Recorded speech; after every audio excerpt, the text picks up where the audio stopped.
إن الحمد لله نحمده ونستعينه ونستغفره ونؤمن به ونتوكل عليه ونعوذ بالله من شرور أنفسنا ومن سيئات أعمالنا من يهده الله فلا مضل له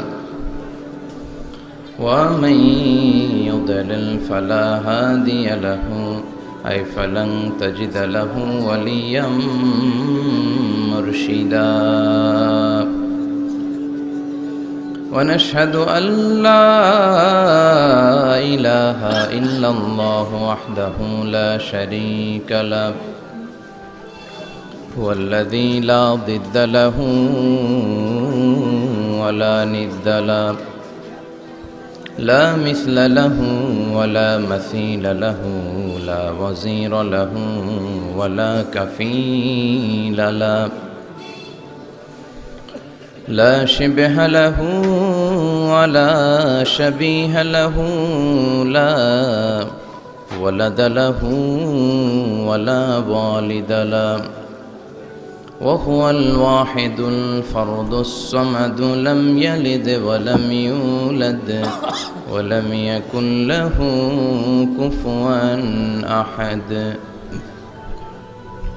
ونشهد أن سيدنا ونبينا وحبيبنا وبشيرنا ونذيرنا وطبيبنا وطبيب أرواحنا وحبيبنا وحبيب ربنا محمدا عبد الله ورسوله أرسله بالحق بشيرا ونذيرا وداعيا إلى الله بإذنه وسراجا منيرا أما بعد فقد قال الله تعالى في كلامه المجيد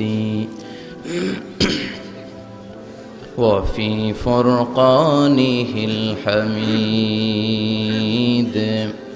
أعوذ بالله من الشيطان الرجيم بسم الله الرحمن الرحيم والتين والزيتون وطور سينين وهذا البلد الأمين إن الله وملائكته يصلون على النبي يا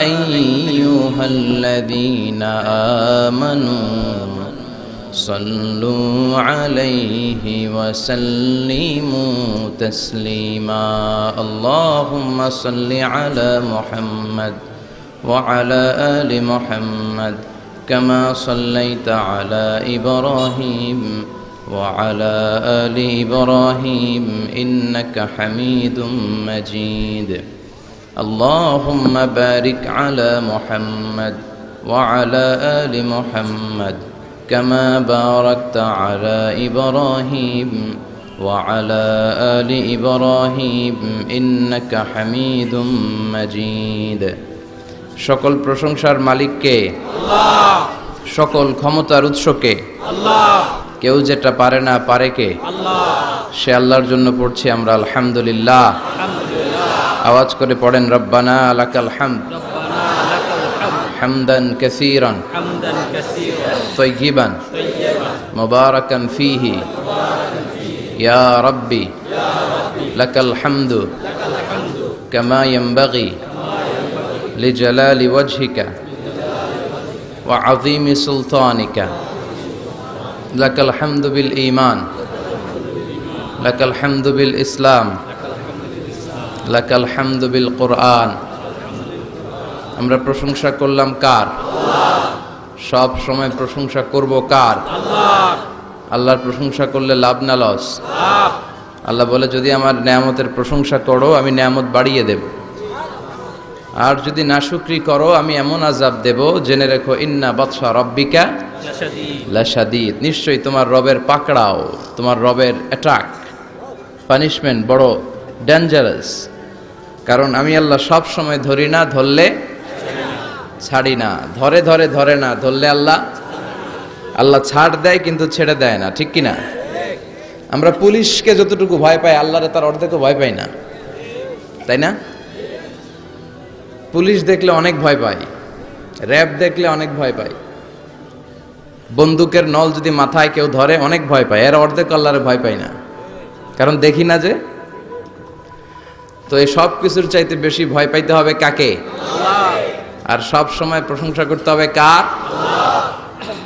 আল্লাহ এত নিয়ামত আমাদেরকে দিয়েছেন, এই নিয়ামতগুলো গুণে শেষ করা যাবে না। বিষ্ণু বলেছেন সব সময় তোমার জিহ্বাটাকে আল্লাহর জিকির আর প্রশংসা দিয়ে ভিজিয়ে রাখো।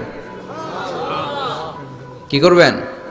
ভিজিয়ে রাখবেন। আরব বিশ্বে আমরা যখন পড়াশোনা করতাম তখন দেখতাম যে রাস্তাঘাটে বিভিন্ন জায়গায় আজকারগুলো, আল আদইয়াতুল মাসুরা, মাসনুন দোয়াগুলো তারা লিখে রাখতো, যাতে মনের অজান্তেই তাদের চোখ ওই সাইনবোর্ডে পড়লে তারা যেন ওই দোয়াগুলো পড়তে পারে।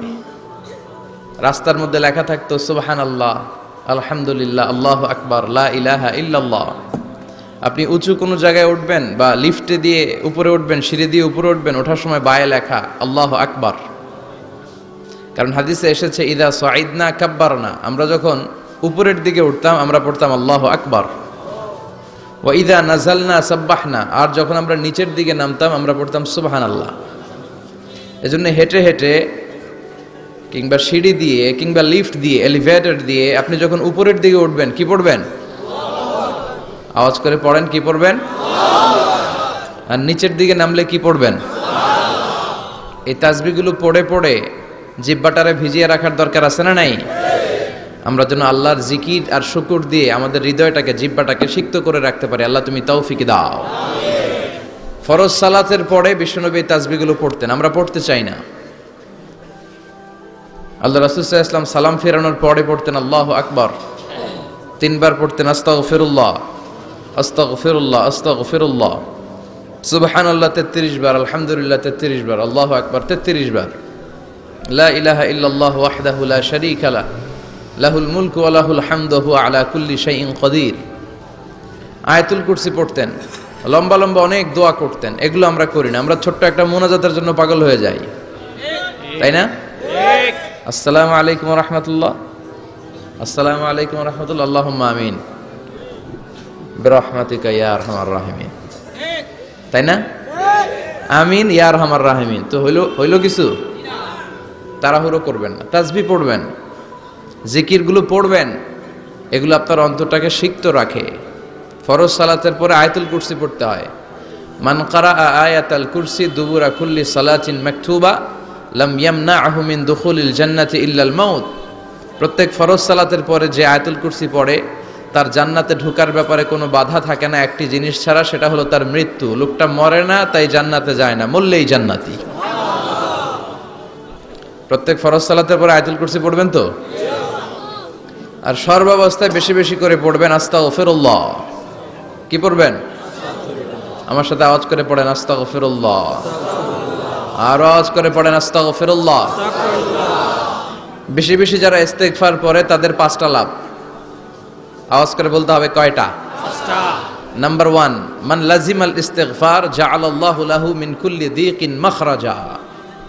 যে সব সময় ইস্তেগফারের সাথে লাজিমা মানে লেগে থাকে, আঠার মতো। কিসের মতো? চুইংগাম খান না আপনারা? চুইংগাম যদি হাতের মধ্যে লাগান আঠার মতো লেগে থাকে না? বাচ্চারা আবার দুষ্টামি করে চুইংগাম খেয়ে আরেকজনের চুলের মধ্যে লাগায় দেয়, আছে না নাই? তখন সরিষার তেল দিয়ে ছুটাইতে হয়, তাই না? তো মান লাজিমাল ইস্তিগফার, যে ইস্তিগফারের সাথে আঠার মতো লেগে থাকে সে 5টা জিনিস পায় জীবনে। চিল্লায় বলেন না কয়টা? 1 নাম্বার, জাআলাল্লাহু লাহু মিন কুল্লি দীকিন মাখরাজা, সব বিপদ থেকে তার উদ্ধার করে কে? আল্লাহ। আমাদের জীবনে বিপদ আপদ আছে না নাই? আছে। কম না বেশি? বেশি। কত বিপদ, কত ধরনের বিপদ। যে কোনো সময় দুর্ঘটনা হতে পারে, রোড অ্যাক্সিডেন্ট আছে না নাই? আছে। যে কোনো সময় গুম হয়ে যেতে পারেন, আপনারা খুঁজে পাবেন আপনার স্বজনরা। যে কোনো সময় ক্রস ফায়ারের মধ্যে পড়তে পারেন, ঠিক কি না? যে কোনো সময় বজ্রপাতে আপনি নিহত হতে পারেন, ভূমিকম্পের মাঝখানে পড়তে পারেন, দুজন কোবাকবি লাগছে, আপনি মাঝখানে, হইতে পারে না? জাআলাল্লাহু লাহু মিন কুল্লি দীকিন মাখরাজা, এরকম সব ধরনের বিপদ থেকে তারে রক্ষা করবে কে? আল্লাহ। যদি ইস্তেগফারের সাথে আঠার মতো লেগে থাকা যায়। এই হলো নাম্বার 1। নাম্বার 2, ওয়া মিন কুল্লি হাম্মিন ফারাজা, যে সব সময় আঠার মতো ইস্তেগফারের সাথে লেগে থাকবে, আল্লাহ তাকে দুশ্চিন্তা থেকে মুক্তি দিবেন, তার কোনো টেনশন থাকবে না। সুবহানাল্লাহ পড়েন। আমাদের জীবনে টেনশন আছে না নাই? আছে। জীবন নিয়ে টেনশন, মরণ নিয়ে টেনশন, ক্যারিয়ার নিয়ে টেনশন, বাড়ি ভাড়ার টেনশন, বিদ্যুৎ বিলের দাম বেড়ে যাচ্ছে টেনশন, ঘরের মধ্যে শান্তি নাই টেনশন, দ্রব্যের দাম বাড়তেছে, বেতন কমতেছে টেনশন, ঠিক কি না? এই টেনশন থেকে আপনাকে মুক্ত রাখবে কে? আল্লাহ। নাম্বার 3, ওয়া ইয়ারযুকহু মিন হাইসু লা ইয়াহতাসিব, এমন জায়গা থেকে আল্লাহ আপনাকে রিজিকের ব্যবস্থা করবে আপনি কল্পনাই করতে পারবেন না। রিজিক দেওয়ার মালিক কে? আল্লাহ। কেউ যেটা পারে না, পারে কে? আল্লাহ। এমন জায়গা থেকে তিনি রিজিক দিবেন আপনি কল্পনাই করতে পারেন না, আপনি হিসাবই করেন না যে এখান থেকে কিছু রিজিক আমি পাবো, কিন্তু আল্লাহ ব্যবস্থা করে দিয়েছে। সুবহানাল্লাহ পড়েন। 4 নাম্বার, যতক্ষণ ইস্তেগফারের সাথে আঠার মতো লেগে থাকবেন, আল্লাহর কোনো শাস্তি আপনার উপর আসবে না। ওমা কানাল্লাহু মুআযযিবাহুম ওয়া হুম ইস্তাগফিরুন, যতক্ষণ আপনি ইস্তেগফার করবেন আল্লাহর আযাব আপনারে পাকড়াও করবে না। 5 নাম্বার হচ্ছে আল্লাহ আপনাকে মুস্তাজাবুদ দাওয়া বানিয়ে দিবে। মুস্তাজাবুদ দাওয়া মানে এমন ব্যক্তি, যেই ব্যক্তি দোয়া করা মাত্রই দোয়া কবুল করে কে? আল্লাহ। সবসময় ইস্তেগফার পড়তে রাজি আছেন তো?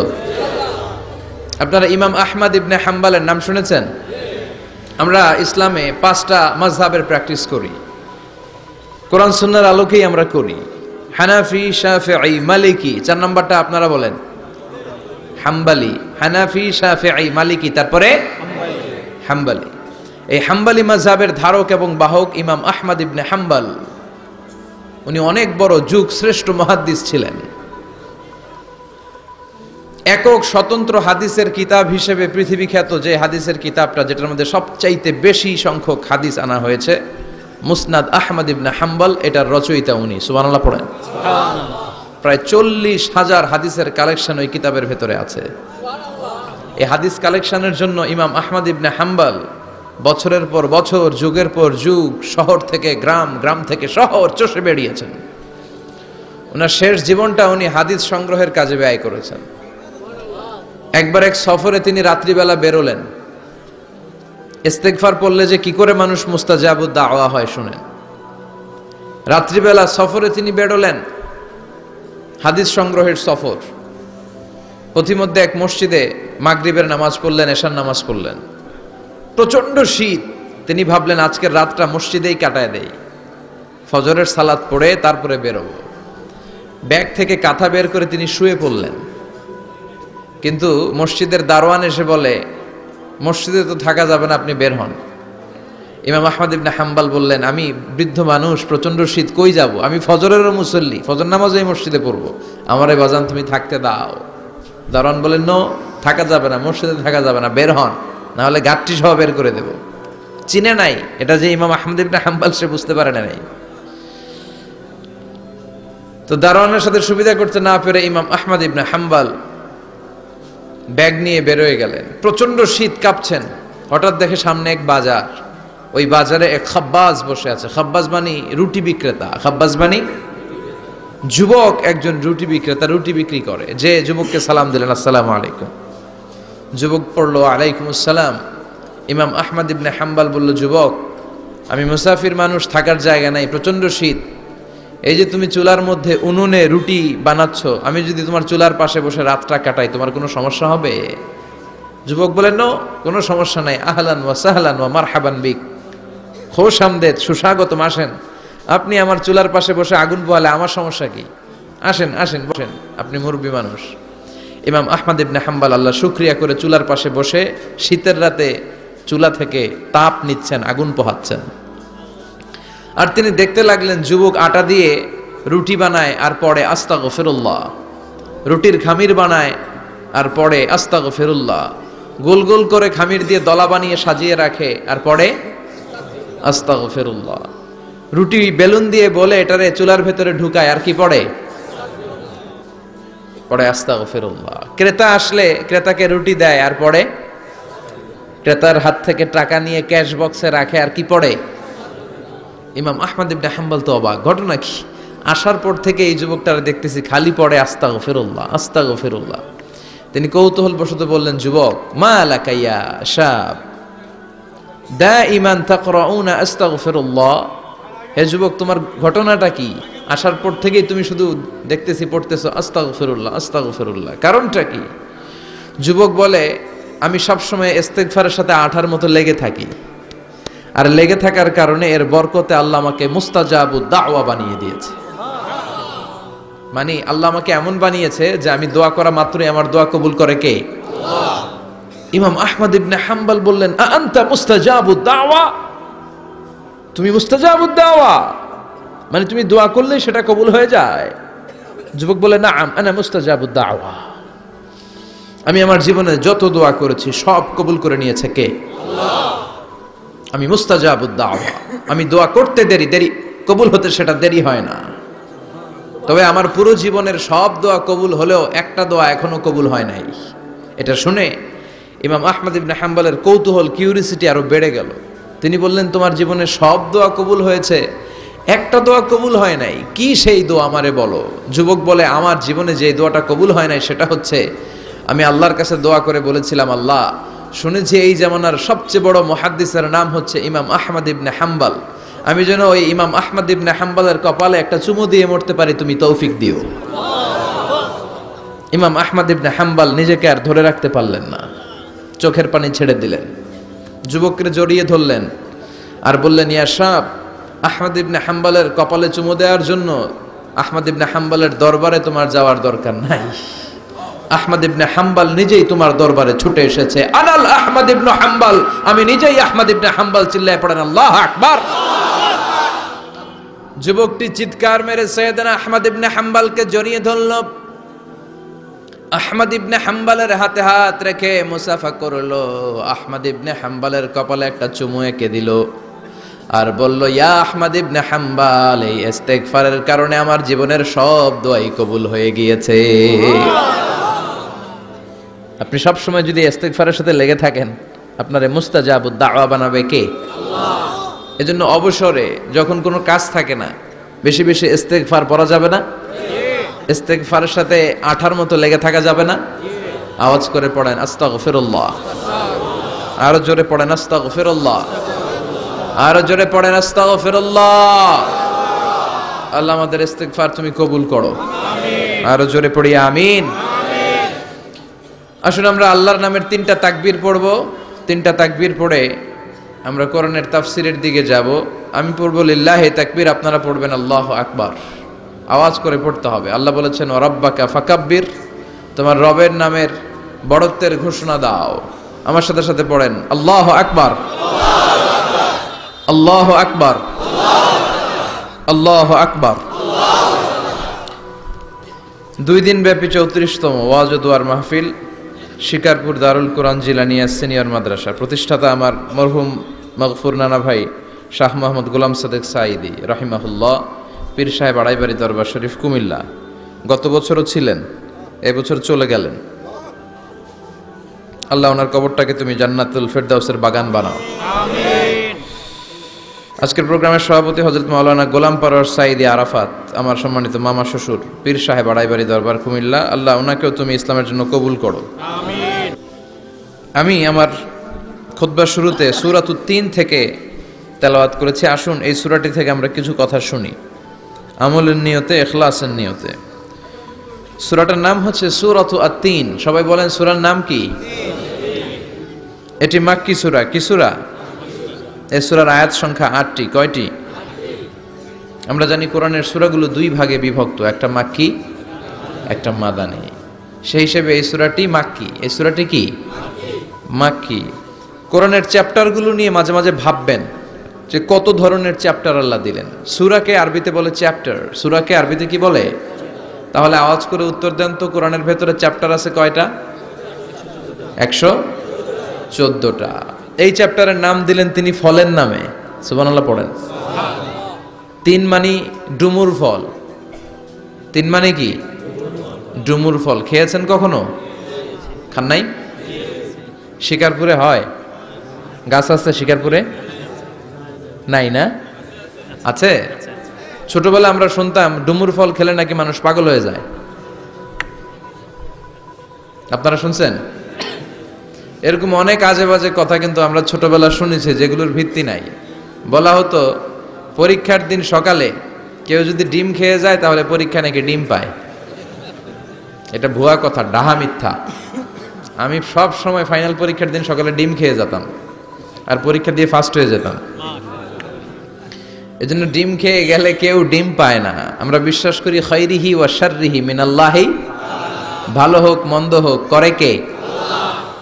আবার ছোটবেলায় বলা হতো ওষুধ খাওয়ার সময় বিসমিল্লাহ পড়বি না, কারণ বিসমিল্লাহ বললে বরকত হয়, তোর রোগে বরকত হয়ে যাবে, মানে তোর রোগ বেড়ে যাবে। কি ডাকাত, ভুয়া কথা। সব ভালো কাজের আগে বিসমিল্লাহ। অবশ্যই আপনি ওষুধ খাওয়ার আগে বিসমিল্লাহ পড়বেন। কি পড়বেন? আমাদের দেশে শেখানো হয় ওষুধ হাতে নিয়ে যখন তুমি খাবা তখন পড়বা আল্লাহু শাফি আল্লাহু মুআফি। এটারে উল্টায় আবার বাংলাদেশে আল্লাহ শাফি আল্লাহ মাফি। শব্দটা মাফি না, শব্দটা হচ্ছে মুআফি। আল্লাহু শাফি আল্লাহু মুআফি। খেয়াল থাকবে, পড়েন আল্লাহু শাফি আল্লাহু মুআফি, আল্লাহু শাফি আল্লাহু মুআফি। এটা কোনো হাদিসে নাই, পড়তে বলা হয় নাই, তবে অর্থটা খুব সুন্দর। আল্লাহই তিনি শিফা দান করেন, আল্লাহই রোগ থেকে মুক্তি দান করেন। ওষুধ আমি খাচ্ছি, মেডিসিন খাওয়া সুন্নাহ, কিন্তু ওষুধ আমারে শেফা দেয় না, মুআফাত দেয় না। আমারে শেফা দেয় কে? আল্লাহ। এই ঘোষণাটা, অ্যানাউন্সমেন্টটা বেশ ভালো, আপনি পড়তে পারেন, কিন্তু সুন্নাহ মনে করে না। এটা ভালো অর্থ, তাই পড়ি। আর বিসমিল্লাহ অবশ্যই পড়বেন। সব ভালো কাজের আগে কি? বিসমিল্লাহ। আল্লাহ বুঝার তৌফিক দান করো। তো এই যে এগুলো ভুয়া কথা, মাশহুর, এগুলোকে বলে মাশহুরুন বাইনা আলসিনাতিন নাস, মানুষের ঠোঁটে ঠোঁটে মুখে মুখে প্রচলিত, কোনো ভিত্তি নাই। এরপরে ছোটবেলা শুনতাম জট কলা খাওয়া যাবে না, মানে জোড়া কলা খেলে নাকি 2 বাচ্চা হয়, যমজ বাচ্চা নাকি হয়, একসাথে 2 বাচ্চা বলে না। আমি আরো বেশি বেশি খাইতাম, বলতাম এটা তো আরো ভালো, এক লগে 2 বাচ্চা হলে 2 বারের কষ্ট একবারে সারলো, তাই না? এক একটা মায়ের এক একটা বেবি জন্ম দিতে কষ্ট হয় না? শুধু কষ্ট, কি পরিমাণে কষ্ট এটা মা জানে, বাবা জানে না। এজন্য বিষ্ণু বলেছেন মায়ের মর্যাদা বাবার চেয়ে কয় গুণ বেশি। আবার আল্লাহ বলেছেন হামালাতু উম্মুহু, বাবা তোমারে পেটে ধরে নাই, পেটে ধরেছে কে? ওয়াহানান আলা ওয়াহান, ব্যথা কষ্ট জ্বালা পেইন বাবা সহ্য করে নাই, করেছে কে? অফিসালহু ফি আমাইন, 2 বছর তোমারে বাবা দুধ খাওয়ায় নাই, দুধ খাওয়ালো কে? মায়ের এক ধারে দুধের দাম, কাটিয়া গায়ের চাম, পাপস বানাইলে ঋণের শোধ হবে না, এমন দরদি ভাবে কেউ হবে না আমার মাগো, এমন দরদি ভাবে কেউ হবে না আমার মাগো। ঠিক কিনা? বিষ্ণু বললেন লাউ কাতাতা জিলদাক, গায়ের চামড়াগুলো কেটে কেটে রোদে শুকিয়ে যদি মায়ের পায়ের 2টা জুতাও বানিয়ে দাও, ছোটবেলা যে দুধ খেয়েছো সেটার 1 ঢোক দুধের শোধ আদায় হবে না। এজন্য মা যে কি কষ্ট করে, এখানে বেশিরভাগই আমরা নর্মাল প্রসেসে পৃথিবীতে এসেছি, তাই না? সিজারিয়ান বেবি খুব কম, থাকলে 1-2টা। নর্মাল প্রসেসে একটা বাচ্চাকে ডেলিভারি করতে একটা মায়ের যে কত কষ্ট হয় আপনি কল্পনাই করতে পারবেন না। চিকিৎসা বিজ্ঞান বলে একজন সুস্থ মানুষ, ব্যথার একটা ইউনিট আছে, মাত্রা, ব্যথা মাপার একক, 45 ইউনিট পেইন বা ব্যথা একজন মানুষ সহ্য করতে পারে। ব্যথার তীব্রতা বা মাত্রা যদি 45 ইউনিটের বেশি হয়, যদি ছাড়িয়ে যায়, হয় লোকটা বেহুশ হবে নয় মরে যাবে। আমার আর আপনার মা যখন আমাদেরকে নর্মাল প্রসেসে ডেলিভারি করেছেন তখন তারা ৪৫ না 57 ইউনিট প্লাস ৫৭ থেকে ৬০ ইউনিটের পেইনও তারা ছাড়িয়ে গেছে। ৫৭ ইউনিটেরও বেশি ব্যথা তারা সহ্য করেছে, যেটা কোনো অ্যাক্সিডেন্টে আপনার দেহের ২০৬টা হাড্ডি আছে তো ২০টা হাড্ডি একসাথে কোনো অ্যাক্সিডেন্টে ভেঙে গেলে যত ব্যথা তার চেয়েও বেশি ব্যথা। এজন্য মায়ের মনে কষ্ট দেয়া যাবে, মায়ের মনে কষ্ট দিয়ে জীবনে কেউ সফল হতে পারে নাই।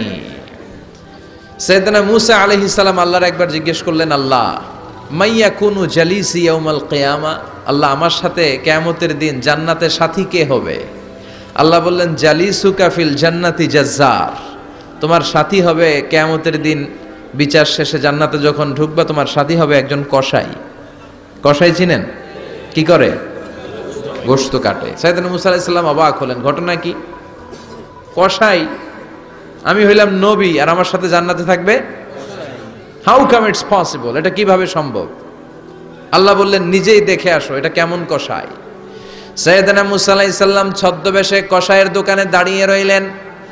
দেখলেন স্পেশাল বিশেষ কোনো আমল নাই, কসাই শুধু গোশত কাটে, গোশত বিক্রি করে। দিন শেষে দোকান বন্ধ করে প্যাকেটের ভেতরে গোশত নিয়ে বাড়িতে রওনা হয়েছে। বাড়ির ভেতরে ঢুকে যাওয়ার পর সাইয়েদনা মূসা আলাইহিস সালাম ঘরের দরজার কড়া নাড়লেন। কসাই বলে, মান আনতা, তুমি কে? মূসা আলাইহিস সালাম বললেন, আনা মুসাফির, আমি মুসাফির, থাকার জায়গা নেই, আপনি যদি থাকার জায়গা দেন আপনার বাড়িতে থাকবো। কসাই বলে, আসেন। সাইয়েদনা মূসা আলাইহিস সালাম ঢুকলেন। কসাই বলে, এই ঘরে একটু থাকেন, ওই ঘরে আমার একটু কাজ আছে। মূসা আলাইহিস সালাম বললেন, যান, কাজ সেরে আসেন। মূসা আলাইহিস সালাম খেয়াল করলেন ওই ঘরে মাচার উপর থেকে বয়োবৃদ্ধ এক নারীকে তিনি নামিয়ে গোসল করালেন, টাওয়াল দিয়ে গা মুছিয়ে দিলেন, নতুন জামা পরিয়ে দিলেন। এরপর দোকান থেকে আনা সুন্দর গোশতের টুকরাটারে নিজ হাতে কেটে রান্না করলেন। তারপর রুটি বানালেন আর গোশত আর রুটি হাতে নিয়ে ওই মহিলার মুখে তুলে দিচ্ছেন। মহিলা খাচ্ছে, খায় আর বিড়বিড় করে কি যেন দোয়া পড়ে। সুবহানাল্লাহ পড়বেন না? ওই মহিলাকে খাওয়ানোর পরে কসাই সাইয়েদনা মূসা আলাইহিস সালামকে মেহমান হিসেবে খাবার নিয়ে আসলেন। বললেন, ও পথিক, খাবার খান, সকালবেলা আপনিও চলে যাবেন, আমিও যাব আমার দোকানে, খেয়ে আপনি ঘুমিয়ে পড়েন। মূসা আলাইহিস সালাম বললেন, ততক্ষণ পর্যন্ত তোমার আনা খাবারে আমি হাত দিব না যতক্ষণ না তুমি বলবা ওই মহিলাটাকে। কসাই বলে, হাদিহি উম্মি, এটা আমার মা, হাদিহি উম্মি, এটা আমার মা। এই দুনিয়া এই মা ছাড়া আমার কেউ নাই, আমিও ছাড়া আমার মায়ের কেউ নাই। তাই প্রতিদিন দোকানের কাজ শেষ করে গোশত এনে রান্না করে আমার মারে আমি খাওয়াই। হাদিহি উম্মি, এটা আমার জনম দুঃখিনী মা। সাইয়েদনা মূসা আলাইহিস সালাম, বুঝলাম তোমার মা, কিন্তু তুমি যখন রুটি তোমার মায়ের মুখের ভেতরে তুলে দিচ্ছিলে তোমার মা বিড়বিড় করে কি যেন পড়লো, কি পড়ে তোমার মা? কসাই বলে, আমার মায়ের একটা পাগলা দোয়া আছে। কি দোয়া? আমি জানি কশিন কালো এই দোয়া কবুল হবে না। আবেগের বশবর্তী হয়ে প্রতিদিন আমার মা আমার খেদমতে আমার উপর এত সন্তুষ্ট হয়ে যায়, এত খুশি হয়ে যায়। আমার মা প্রতিদিন বলতে থাকে, আল্লাহুম্মা জাআল ইবনি জালিসা মূসা ইয়াউমাল কিয়ামা। ও আল্লাহ, আমার ছেলের খেদমতে আমি এত সন্তুষ্ট, আমার ছেলের উপর আমি এতটাই রাজি খুশি। শুনেছি এই জামানার সবচাইতে বড় পয়গম্বর, বনি ইসরাইলের সবচাইতে বড় নবী, ওই নবীর নাম নাকি মূসা। ও আল্লাহ, আমি এত কিছু জানি না, এত কিছু বুঝি না, এত কিছু চাই না, তোমার দরবারে শুধু একটাই চাওয়া, একটাই ফরিয়াদ, তুমি আমার ছেলেরে কিয়ামতের দিন মূসার সাথে হাসর নসিব করে দিও। আমার ছেলে কসাই ছেলেটারে তুমি মূসার জান্নাতের সাথী বানিয়ে দিও। আল্লাহুম্মা জাআল ইবনি জালিসা মূসা ইয়াউমাল কিয়ামা, জালিস মানে ফ্রেন্ড, বন্ধু। আল্লাহ, জান্নাতে আমার ছেলেরে তুমি মূসার বন্ধু বানিয়ে দিও। মূসা আলাইহিস সালাম এবার বুঝতে পারলেন। তিনি বললেন, ঘটনা তো এই জায়গায় এতক্ষণে বুঝতে পেরেছি, কেন আমার সাথে মুফাসসির যাবে না, হাফেজে কোরআন যাবে না, শহীদরা যাবে না, ওলিরা যাবে না, নবীরা যাবে না, আমার সাথে জান্নাতে যাবে কসাই। এটা মায়ের দোয়া। কার দোয়া? মায়ের দোয়ার দরকার আছে না নাই? অনেক পাওয়ারফুল মায়ের দোয়াটা। বুলেট মারলে বুলেট মিস হয়, মায়ের দোয়া মিস হয়? ড্রোন হামলা করলে ড্রোন হামলা মিস হয়ে যেতে পারে, কিন্তু মায়ের দোয়া কশিনকালে মিস হয় না। চিল্লায় বলেন ঠিক কি না? মায়ের দোয়াটাও কবুল, বদদোয়াও কবুল। ভয়ঙ্কর কিন্তু, মা দোয়া করলে কবুল হয় কিন্তু বদদোয়া করলে কবুল হয় না। এরকম হলে it was not a big deal, এটা বড় সমস্যা ছিল না। কিন্তু দোয়া করলেও যেমনি কবুল, বদদোয়াটাও কবুল। এজন্য খবর আছে না নাই? এজন্য মায়ের কাছ থেকে সবসময় দোয়া নিতে হবে। দোয়া নিতে রাজি আছেন? আমাদের সমাজে এরকম অনেক ধরনের কুসংস্কার। 2 কলা খেলে 2 বাচ্চা হয়, তাই না? আসলে কি কথাটা ঠিক? বাচ্চা একটা হবে না 2টা হবে, ছেলে হবে না মেয়ে হবে, এটা কে দেয়? আবার অনেকের মাথার চুলের মধ্যে 2টা গিট থাকে, আছে না নাই? 2 গিট থাকলে কয় তোর 2 বিয়া, 3 গিট থাকলে 3 বিয়া, গিট নাই কয় তোর বিয়া নাই, আছে না নাই? এগুলো মুসলমান বিশ্বাস করতে পারে? মুসলমান বিশ্বাস করে একজনকে, তিনি কে? তো এই 3 ফল এটা খেলে মানুষ পাগল হয়ে যায় না, এটা স্বাস্থ্যকর একটা খাবার। বাংলাদেশের 3 আর আরব দেশের 3-এর পার্থক্য আছে। আরব দেশের 3 খুব সুস্বাদু। তো এই 3-এর নামে আল্লাহ একটা সূরা দিলেন, সূরার নাম হচ্ছে সূরাতুত তিন। সূরার নাম এরকম অনেক নামে আল্লাহ সূরা দিয়েছেন। খেয়াল করে দেখবেন, মানুষের নামে সূরা দিয়েছেন, সূরাতুল ইনসান, সূরাতুন নাস। আবার ইন্ডিভিজুয়াল 6 জন পুরুষ মানুষের নামে সূরা দিয়েছেন, 6 জন নবীর নামে, একজন ওলির নামে। সূরা হুদ, সূরা ইউসুফ, সূরা ইউনুস, সূরা মুহাম্মদ, সূরা ইব্রাহিম, সূরা নূহ, আছে না নাই? আবার সূরা লোকমান, আছে না নাই? মানুষের নামে সূরা, তাই না? তো 7 জন পুরুষের নামে সূরা আর মাত্র 1 জন নারীর নামে আল্লাহ সূরা দিলেন। বলেন তো এই সূরাটার নাম কি? মারিয়াম। তো রেশিওটা কম হয়ে গেছে না? পুরুষ 7 জন, নারী 1 জন। নারীরা যাতে রাগ না করে, নারীদেরকে বুঝ দেওয়ার জন্য আল্লাহ সব নারীদের নামে আলাদা একটা সূরা দিলেন। সূরার নাম, তার মানে আল্লাহ নারীকে খুশি রাখতে চায়, বিশ্বনবীও নারীদেরকে খুশি রাখতে চায়। আমরা অনেকে বলে, হুজুর আপনি নারীদের পক্ষে কথা বলেন বেশি। আমি সবার পক্ষেই বলি, যার যেটা অধিকার তাকে সেটা দিতে হবে, ঠিক কিনা? নারীরা সম্মানিতা, তাদেরকে সম্মান দিতে হবে। বিশ্বনবী তাদেরকে সম্মান দিতেন। মা আয়েশাকে বিশ্বনবী সবসময় আগে সালাম দিতেন। সুবহানাল্লাহ পড়েন। খাদিজা রাদিয়াল্লাহু তাআলা আনহাকে আল্লাহ তাআলা আরশের উপর থেকে সালাম পাঠিয়েছেন। এজন্য নারীদেরকে সালাম দিবেন বেশি বেশি। ঘরে সুখ শান্তি নাই, অনেকে বলে ঘরটা নাকি জাহান্নামের টুকরা, কারণ সালাম নাই। সালাম মানে শান্তি, সালাম মানে কি? সালাম সালাম হাজার সালাম সকল শহীদ স্মরণে, আমার হৃদয় রেখে যেতে চাই তাদের স্মৃতির চরণে। পড়েন আমিন। সালাম মানে চিল্লায় বলেন। জান্নাতীরা যখন জান্নাতে ঢুকবে, ফেরেশতারা জান্নাতীদেরকে কি বলবে? সালাম, শান্তি। Enter the paradise with peace and security. শান্তি এবং নিরাপত্তার সাথে জান্নাতে ঢুকে যান। এজন্য ঘরটারে শান্তিময় বানাতে চাইলে সালাম দিতে হবে। কি দিতে হবে? আজ থেকে স্ত্রীকে সালাম দিবেন তো ইনশাআল্লাহ। পড়েন। আমার মাইকের আওয়াজ যদি বোনদের কানে যায়, মাদের কানে যায়, আপনাদেরও বলি, আপনারাও আগে আগে সালাম দিবেন। এই দৃশ্য বাচ্চারা দেখলে বাচ্চারাও সালাম শিখবে, ঠিক কিনা? মা খাদিজার ব্যাপারে আল্লাহ বলেছেন, জিব্রাইল তুমি যে খাদিজারে আমার পক্ষ থেকে সালাম দিয়ে দাও, আর খাদিজারে বলে দাও জান্নাতে খাদিজার জন্য এমন ঘর আমি প্রিপেয়ার করে রেখেছি যেই ঘরের ভিতরে কোনো নয়েজ নাই, কোনো আওয়াজ নাই, কোনো ডিস্টার্ব নাই, আছে শান্তি। সুবহানাল্লাহ। কারণ বিশ্বনবীর জন্য খাদিজা নিজের ঘরটার এরকম নয়েজহীন, কোলাহল মুক্ত, শান্তিময় করে রেখেছিলেন। বিশ্বনবী কোলাহলপূর্ণ দাওয়াতি কাজ শেষ করে যখন ঘরে যেতেন, কলিজাটা ঠান্ডা হয়ে যেত। বিশ্বনবীর জন্য এমন একটা ঘর রেখেছিলেন মা খাদিজা, ওই ঘরে বিশ্বনবী যখন প্রবেশ করতেন, বাইরে যত মারপিট হয়েছে, মারামারি হয়েছে, কাফেরদের যত অত্যাচার সহ্য করেছে, ঘরে ঢোকার সাথে সাথে নবী সব ভুলে যেতে। এত মায়া, শান্তি, প্রশান্তির ঘর খাদিজা বানিয়েছিল। এজন্য আল্লাহ বলেছে, জিব্রাইল খাদিজারে বলো, খাদিজার জন্য এমন জান্নাত আমি রেখেছি যেই জান্নাতে কোনো সাউন্ড নাই, আওয়াজ নাই, ডিস্টার্ব নাই, কোলাহল নাই, কোনো নয়েজ নাই। চিল্লায় পড়েন আল্লাহু আকবার। এজন্য মায়েরা খাদিজার জীবনী থেকে শিক্ষা, স্বামীর জন্য ঘরটারে প্রশান্তিপূর্ণ করে রাখবেন। প্রশান্তির একটা জায়গা যেন হয়। কানের কাছে এসে বেশি বেশি ঘ্যান ঘ্যান করেন না। ঘরে ঢুকলেই চাল নাই, ডাল নাই, এটা লাগবে, ওইটা লাগবে, ছেলের ওইটা লাগবে। আস্তে আস্তে অনেক স্বামী হার্ট অ্যাটাক করে স্ত্রীর কারণে, জানেন? ঠিক কিনা? ওই কয় ঠিক, সবাই ভুক্তভোগী, কমন পড়ে গেছে। দুই পক্ষেরই বললাম, স্বামীরাও সালাম দিবেন, স্ত্রীরাও দিবেন। সালাম মানে শান্তি, তো ঘরটারে শান্তি দিয়ে ভরে দিবে কে? আর একে অপরের প্রতি শ্রদ্ধাবোধ রাখবেন। তো নারীদেরকে খুশি করার জন্য আল্লাহ সূরা দিলেন, সূরাতুন নিসা। প্রাণীদের নামে অনেক সূরা আছে, সূরাতুল বাকারা আছে না নাই? বাকারা মানে কি? গাভী, গাভীর দুধ খাবেন। বিষ্ণু বলেছেন গরুর গোশত খেয়েও কম, দুধ খেয়েও বেশি। আলাইকুম বিআলবানিল বাকার, তোমাদের উচিত গরুর দুধ খাওয়া। ফাইন্নাহা তুরাম্মু মিনাল আশজার, কেননা গরুর দুধ এটা হচ্ছে সবুজ ঘাস আর পাতার নির্যাস। ফি লাবানিহা শিফা, গরুর দুধে আছে শিফা। ও ফি লুহুমিহা দা, গরুর গোশতে আছে রোগ। গোশতে আছে কি? গরুর গোশত খাইলে রোগ বাড়ে না? অনেক ডাক্তার আছে এরা সিরিয়াল নেয় না, যারা গরুর গোশত খায় বেশি, বলে লাল মাংস যারা খাবে এরা যেন আমার সিরিয়াল না দেয়। আছে না নাই? বিশ্বনবীর খাবারের তালিকায় দুধ ছিল।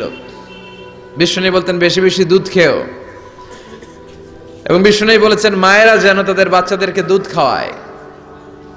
মায়ের বুকে প্রথম যে দুধটা আসে এটাকে বলে শাল দুধ। এটা বাচ্চার জীবনের প্রথম প্রাকৃতিক টিকা। সুবহানাল্লাহ পড়েন। আমরা কত টাকা দিয়ে দামি দামি টিকা দেই, কিন্তু প্রথম টিকাটা আল্লাহ ফ্রি দিয়েছেন। সুবহানাল্লাহ পড়েন। বাকারার নামে সূরা দিলেন, আনকাবুত মাকড়সার নামে সূরা দিলেন, নাহাল মৌমাছির নামে সূরা, নামাল পিঁপড়ার নামে সূরা। সুবহানাল্লাহ পড়েন।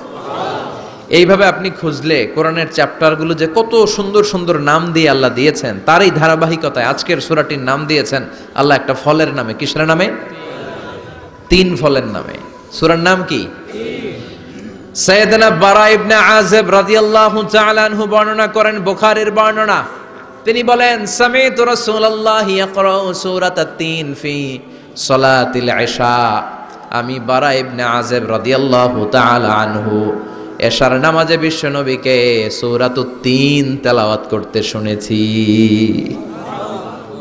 কোন নামাজে? কোন সূরা পড়তেন? কোন নামাজে? কোন সূরা? মনে থাকবে? পড়বেন তো? তিনি বলেছেন এশার নামাজে আমি বিশ্বনবীকে সূরাতুত তিন তেলাওয়াত করতে শুনেছি। ফামা সামি'তু আহসানা সাউতিন মিন সাউতি রাসূলিল্লাহ, আল্লাহ রাসূলের কণ্ঠের চাইতে এত মধুর কণ্ঠ আমার জীবনে শুনি নাই। বিশ্বনবী যখন তেলাওয়াত করতেন সাহাবাদের কলিজা ঠান্ডা হয়ে যেত। সাহাবারা মাঝে মাঝে খাবার না পেলে, ঘরে খাদ্য না থাকলে বিশ্বনবীর কাছে চলে আসতেন। এসে বিশ্বনবীর চেহারার দিকে তাকায় থাকতেন, ওনার কণ্ঠে তেলাওয়াত শুনতেন। বিশ্বনবীর তেলাওয়াত শুনলে চেহারার দিকে তাকায় থাকলে ক্ষুধার কথা তারা ভুলে যেতেন। কি কণ্ঠ ছিল বিশ্বনবীর!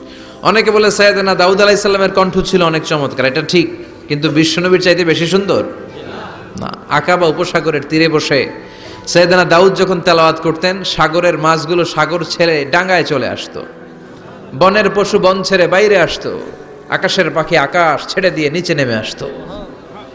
কিন্তু বিশ্বনবীর কণ্ঠটা এর চেয়েও বেশি সুন্দর ছিল। সুবহানাল্লাহ পড়েন। বিশ্বনবী সারাদিন যে কোরআনের আয়াতগুলো নাজিল হয়েছে, প্রত্যেক রাত্রে এশার নামাজের পর ঘরের মধ্যে বসে বসে আয়াতগুলো তেলাওয়াত করতেন। আর মক্কার আবু জাহেল, উতবা, শাইবা, ওয়ালিদ ইবনে মুগীরা সবাই লুকিয়ে লুকিয়ে তেলাওয়াত শোনার জন্য বাড়ির চিপায় চলে আসতো। আবু জাহেল, উতবা, শাইবা এটা কি বিশ্বনবীর পক্ষের লোক না বিপক্ষের? বিপক্ষের লোক হয়েও নবীর কণ্ঠের তেলাওয়াত শোনার জন্য পাগল। তাইলে কণ্ঠটা কি নরমাল কণ্ঠ ছিল? যেন তেন কণ্ঠ ছিল? আবু জাহেল ছিল মক্কা শহরের প্রেসিডেন্ট। সে ঘোষণা দিয়ে দিত কেউ মুহাম্মাদের কণ্ঠের তেলাওয়াত শুনবা না, শুনতে যেতে পারবা না। সবাইকে নিষেধ করে রাত্রিবেলা চোরের মতো নিজেই যাইতো। সুবহানাল্লাহ পড়েন। হজের মৌসুমে আবু জাহেল ঘোষণা দিয়ে দিল, খবরদার, মক্কায় ঢুকার যতগুলো গেট আছে সবগুলো গেটে তোরা দাঁড়ায় থাকবি, হাজীদেরকে বলবি মক্কায় নতুন একটা পাগল এসেছে, তার কথা যারা শুনে তারাও পাগল হয়ে যায়। নাউজুবিল্লাহ পড়েন। তার কর্মী বাহিনী হজের মৌসুমে বিভিন্ন গেটে পাঠায় দিল। মক্কায় ঢুকার হাজীদের যত গেট, বিভিন্ন দেশ থেকে হাজীরা আসবে, কর্মীদেরকে বলে দিল তোরা বলবি এই এলাকায় নতুন এক পাগলের আমদানি হয়েছে, নাম মুহাম্মদ। পড়েন নাউযুবিল্লাহ। যারাই এই মুহাম্মাদের কণ্ঠের তেলাওয়াত শুনে তারাও পাগল হয়ে যায়। আদেশ অনুযায়ী কর্মীরা মক্কার গেটে দাঁড়িয়ে দাঁড়িয়ে হাজীদেরকে বলল, হাজী সাহেব হজে যান, জমজম খান, খেজুর খান, হজ করেন, সমস্যা নাই। কিন্তু নতুন এক পাগল আসছে, এই পাগলের নাম মুহাম্মদ। এই পাগলের কাছে যারা যায় হেরাও পাগল হয়ে যায়। হাজী সাহেবরা কোনোদিন এই মুহাম্মদ নামটা শুনে নাই, এই প্রথম শুনলো। শুই নাই, মনে মনে কয় যেদিকে যাব আর নাই যাব, আগে মুহাম্মাদের কাছে যাব। সবার আগে কার কাছে যাব? কারণ মানুষের একটা অভ্যাস হচ্ছে আল ইনসানু হারিসুন আলা মা মুনিয়া, মানুষের যেটা করতে নিষেধ করা হয় বেশি, ওইটা মানুষ করে বেশি। মনে মনে হাজিরা বলে, তোমরা নিষেধ করছো তো অবশ্যই যাব, দেখি এই মুহাম্মদটা কে। তার মানে আমাদের বিরুদ্ধে অপপ্রচার করলে এটা আমার পক্ষের প্রচার হয়ে যায়। সুবহানাল্লাহ পড়েন। ইসলামের বিরুদ্ধে অপপ্রচার করলে এটা কি হয়ে যায়? প্রচার হয়ে যায়। ইউরোপ আমেরিকাতে ইসলামের নামে ট্যাগ লাগায় এক্সট্রিমিস্ট, জঙ্গি। আমরা নাকি জঙ্গি, আমরা নাকি এক্সট্রিমিস্ট। তো যারা সিভিলিয়ান আছে, খ্রিস্টিয়ান সিভিলিয়ান, ইউরোপ আমেরিকার সাধারণ জনগণ, তারা ভাবে ঘটনা নাকি মুসলমানদের বিরুদ্ধে এত কথা কেন? তারা ইসলাম নিয়ে গুগলে সার্চ করে, বিভিন্ন বই পড়ে, কোরআনের ইংলিশ ট্রান্সলেশন পড়ে। আগে তারা ইসলাম সম্পর্কে জানতো না, কিন্তু সবাই যখন বলা শুরু করছে জঙ্গি জঙ্গি জঙ্গি, ইসলাম মানেই জঙ্গি, তখন তারা ইসলাম সম্পর্কে পড়তে শুরু করে দিয়েছে। পড়তে পড়তে ইসলামের সুন্দর বাণীগুলো পড়ে ওদের হৃদয় ঠান্ডা হয়ে যায়। যাদের নসিব ভালো, অনেকে কালিমা পড়ে মুসলমান হয়ে যায়। ইউরোপ আমেরিকাতে মুসলমানের সংখ্যা দিন দিন বাড়ছে। মাঝে মাঝে পত্র পত্রিকায় দেখবেন যে কনভার্টেড মুসলমান, ও মুসলমান, ও মুসলমান। ধারণা করা হচ্ছে 2070 সালের মধ্যে ইউরোপ আর আমেরিকায় মুসলমান হয়ে যাবে সংখ্যাগরিষ্ঠ। খ্রিস্টানদের ছাড়িয়ে মুসলমানদের সংখ্যা ইউরোপ আমেরিকায় বেড়ে যাবে। সুবহানাল্লাহ পড়েন। সেই দিন বেশি দূরে নয় যেদিন কালেমার পতাকা হোয়াইট হাউসের উপরে শোভা পাবে। ঘোষণাটা কার? চিল্লায় বলেন, ওয়াদাটা কার? আবু জাহেল ঘোষণা দিয়েছে কেউ যেতে পারবে না, কিন্তু লুকিয়ে লুকিয়ে নিজেই যায়। একটা নির্ধারিত সময়ে বিশ্বনবী তেলাওয়াত করতেন, আর ওই তেলাওয়াতের সময় আবু জাহেল, উতবা, শাইবা, ওয়ালিদ ইবনে মুগীরা সবাই লুকিয়ে লুকিয়ে বিশ্বনবীর ঘরের চারদিকে কান পেতে মধুর কণ্ঠের তেলাওয়াত শুনতো। ফ্রি ফ্রি আরামসে শুনতো এই তেলাওয়াত। বিশ্বনবীর তেলাওয়াত যখন শেষ হয়ে যেত, এরা ভাগলপুর দিত দৌড়। ফিরে যাওয়ার রাস্তা থাকতো একটা, কয়টা? দেখা হয়ে যেত। একজন আরেকজনকে দোষারোপ করতো। আবু জাহেল বলতো, কিরে তোরা আসলি কেন? ওরা বলে, তুই আইলি কেন? দিনের বেলা ভাষণ দেশ মুহাম্মদের বিরুদ্ধে, রাত্রে বেলা চোরের মতো তুই আসিস কেন? একে অপরকে দোষারোপ করে। আবু জাহেল বলে, ঠিক আছে, কাল থেকে আমিও আসবো না, তোরাও আসবি না। চল আমরা শপথ নেই যে কেউ আসবো না। দস্তখত দে, সিগনেচার দে, যেই আসবে তার মাথার চুল কামিয়ে আলকাতরা মেখে মক্কার বাজারে ঘুরিয়ে ঘুরিয়ে অপমান করা হবে। সবাই রাজি। আবু জাহেল বলে, দে, রাজি হইলে সিগনেচার দে। সবাইকে আবু জাহেল, তুই নেতা, তুই আগে দে। আবু জাহেল 1 নাম্বার, নাম্বার 2 উতবা, নাম্বার 3 শাইবা, সবাই সিগনেচার। কালকে কেউ যাবে না, কেউ যাবে না। দিন গড়িয়ে রাত আসে। বিশ্বনবীর যখন তেলাওয়াত করার টাইম, ওই টাইমে আবু জাহেলের তেলাওয়াত শোনার প্যারা উঠছে। যারা সিরিয়াল দেখে, সিরিয়াল দেখার প্যারা আছে না একটা? 9টায় সিরিয়াল শুরু হবে, 8:30 থেকে প্যারা ওঠে। কথা কন, আমার সিরিয়াল শেষ হয়ে গেল, সব কাজ বাদ দে, তাড়াতাড়ি টিভির সামনে বস। আছে না নাই? আবু জাহেলেরও প্যারা উঠছে, তেলাওয়াত শোনার প্যারা। টসিং এন্ড টার্নিং, বিছানায় এপাশ ওপাশ করে, আর মনে মনে ভাবে, হায় রে, আর তো সময় নাই, এই তো শুরু হয়ে যাবে একটু পরে মুহাম্মদের তেলাওয়াত। না গেলে তো বড্ড মিস হয়ে যাবে। যাই যাই, আজকে যেরকম দস্তখত নিছি আর ধমক দিছি, কেউ যাবে না, আমি নিশ্চিত কেউ যাবে না, আমি একটু যাই। উতবা, শাইবা, ওয়ালিদ ইবনে মুগীরা প্রত্যেকেই প্রত্যেকের ঘর থেকে এই একই কথা ভাবছে যে আজকে তো যেই থ্রেড দিছে আবু জাহিল্লাই, আজকে কেউ যাবে না, আমি একটু যাই। সুবহানাল্লাহ পড়েন। আজকেও সবগুলো যে হাজির। বিশ্বনবী মন্ত্রমুগ্ধ করা সুরের ঝংকার তুলে তেলাওয়াত করছেন, আর সবগুলো মন্ত্রে মুগ্ধের মতো তেলাওয়াত শুনছে। বিশ্বনবীর তেলাওয়াত শেষ, সব দিছে দৌড়। ফিরে যাওয়ার রাস্তা কয়টা? আজকেও দেখা। আবু জাহেল কয়, কিরে তোরা আইলি কেন? সবাইকে আবু জাহেল, তুই আইলি কেন? একে অপরকে দোষারোপ করে। এই ঘটনাটা শোনানোর উদ্দেশ্য হচ্ছে বিশ্বনবীর কণ্ঠটা যেন তেন কোনো কণ্ঠ ছিল না, এই কণ্ঠে সুরের ঝংকার ছিল, ঠিক কিনা? এজন্য সাইয়েদনা বারা ইবনে আযিব রাদিয়াল্লাহু তাআলা আনহু বুখারীর বর্ণনায় বললেন, ফামা সামি'তু আহসানা সাউতান মিন সাউতি রাসূলিল্লাহ, বিশ্বনবীর কণ্ঠের চাইতে এরকম সুরেলা কণ্ঠ আমার জীবনেও আমি শুনি নাই। আর বিশ্বনবীকে এই সূরাটা কোন নামাজে পড়তে শুনছে? পড়বেন তো আপনারা? আল্লাহ তৌফিক দান করো। এই সূরাটা আল্লাহ কসম দিয়ে শুরু করছে। কি দিয়ে? 3 ফলের কসম দিয়ে। মনে রাখবেন, মান কানা ইয়াহলিফ ফালইয়াহলিফ বিল্লাহ, যার কোনো কারণে কসম কাটতেই হয় সেজন্য আল্লাহর নামে কসম কাটে, আউলিয়াসমুত, আর না হলে যেন চুপ থাকে। আল্লাহ ছাড়া কারো নামে কসম কাটা যাবে না। কিন্তু আমাদের দেশে অনেক কিছুর নামে কসম আছে না নাই? আমরা কোরআন শরীফের নামে কসম কাটি, অনেক সময় কাবার নামে কসম কাটি, মায়ের বুকের দুধের কসম, বিদ্যার কসম কাটি না? কাটা যাবে? শিকারপুরের লোকেরা আর কি কি জিনিসের কসম কাটেন বলেন? হ্যাঁ, মায়ের কসম না, মায়ের কসম কাটা যাবে না। আর কি কি জিনিসের কসম কাটেন বলেন? আল্লাহর কসম কাটা যাবে। আর মাজারের কসম খাইছে না, মাজারের কসম কাটা যাবে। আর কিসের কসম কাটে এই দেশে? বইয়ের কসম না, বইয়ের কসম কাটা যাবে না। আর আছে? হ্যাঁ, আল্লাহ ছাড়া কারো নামে কসম কাটা যাবে, কিন্তু আল্লাহ চাইলে সবকিছুর নামে কসম কাটতে পারেন। চিল্লায় কোন সুবহানাল্লাহ। সে আল্লাহ বললেন, ওয়াত্তিনি ওয়াজ-যাইতুনি ওয়া তুরি সিনিনা ওয়া হাযাল বালাদিল আমিন। 3 কসম। কিসের কসম? 3 ফুলের কসম। এজন্য আল্লাহ বলেছেন ওয়াত্তিন। চিল্লায় বলেন, কি পড়েছেন? সম্মানিত ভাইয়েরা, খেয়াল রাখবেন, কসম যখনই আল্লাহ কেটেছেন তখনই আল্লাহ ওয়াও ব্যবহার করেছেন। এটাকে বলে, এই যে এটা কিন্তু তাফসীরের আসল কথা, মনে রাখেন, ওয়াও আল কাসামিয়া, এটার বলে কসম কাটার ওয়াও। যত জায়গায় আল্লাহ কসম কেটেছেন তত জায়গায় আল্লাহ কি ব্যবহার করেছেন? চিল্লায় বলেন।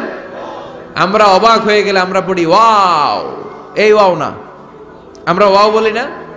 অবাক করা জিনিস দেখলে কি বলে ছেলেবেলে? ওয়াও, এই ওয়াও নয়।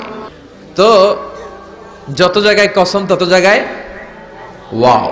সবাই বলেন, যত জায়গায় কসম তত জায়গায়। যেমন আল্লাহ কোরআনে যুগের শপথ করেছেন, সময়ের কসম করেছেন। আল্লাহ বলেছেন ওয়াল আসর। কি বলেছেন? ওয়াও আছে না নাই? আল্লাহ পাহাড়ের কসম করেছেন, আল্লাহ বলেছেন ওয়াত্তুর। আল্লাহ ফজরের কসম করেছেন, আল্লাহ বলেছেন ওয়াল ফাজার। জিলহজের প্রথম 10 রাতের কসম করেছেন, তিনি বলেছেন ওয়ালায়ালিন আশার। জোড় আর বেজোরের কসম করেছেন, তিনি কি বলেছেন? ওয়াশফাঈ ওয়াল ওয়াতর। তারই ধারাবাহিকতা এখানে তিনি 3 ফলের কসম কেটেছেন, আর তিনি বলেছেন ওয়াত্তিন। চিল্লায় বলেন, তিনি কি বলেছেন? মানে 3 কসম। কিসের কসম? 3 ফল। ডুমুর ফলের কসম কেটেছেন, কারণ এই ফলের অনেক উপকারিতা আছে। এটা আরব বিশ্বে আরবদের কাছে খুবই গুরুত্বপূর্ণ সুস্বাদু একটা ফল। কালো ডুমুর হয়, সাদা ডুমুর হয়। এই ডুমুর ফল খেলে ডায়াবেটিক্স রোগীদের অনেক উপকার হয়। ডায়াবেটিক্স আমাদের জাতীয় রোগ না? ডায়াবেটিক্স আছে কার কার? অনেকের আছে না? এই ডায়াবেটিক্স আল্লাহ ভালো করে দিবে। কি খাবেন? ডুমুর ফল খাবেন। অনেক নারীদের ইররেগুলার মেনস্ট্রুয়েশনাল পিরিয়ড হয়, অনিয়মিত অনিয়ন্ত্রিত মাসিক। এই ডুমুর ফলের সেদ্ধ করা পানি যদি খায়, তাদের মাসিক নিয়মিত হয়ে যাবে। এটার মধ্যে অনেক স্ট্রেংথ এন্ড স্ট্যামিনা আছে। আর এই ফলটা জান্নাতি ফল। কি ফল? এটা জান্নাতি ফল। এই 3 গাছটা জান্নাতের গাছ। সাইয়েদনা আদম আলাইহিস সালামকে আল্লাহ বললেন, ওয়ালা তাকরাবা হাযিহিশ শাজারাতা ফাতাকুনা মিনাজ জালিমিন। ও আদম, তুমি আর হাওয়া মিলে জান্নাতে ঘুরো, জান্নাতে খাওয়া দাওয়া করো, যা মনে চায় করো, কিন্তু একটা নিষিদ্ধ গাছ আছে, ওই গাছের কাছে যাওয়া যাবে না। কার কথা? সব খাও, সব করো, কিন্তু নিষিদ্ধ গাছের কাছে যাওয়া যাবে না। আদম আলাইহিস সালাম শয়তানের ওয়াসওয়াসায় পড়ে ওই গাছের ফলই খেয়ে ফেললেন। ওয়ালাকাদ আহিদনা ইলা আদামা মিন ক্বাবলু ফানাসিয়া ওয়া লাম নাজিদ লাহু আজমা। আমি আদমকে স্পেশাল একটা অর্ডার করেছি, ওই অর্ডার আদম রক্ষা করতে পারে নাই। পারবে কেমন? আদম তো ভুলে গেছে। আদম আলাইহিস সালাম কি করছে? ভুলে গেছে। ভুল করে তিনি খেয়ে ফেললেন।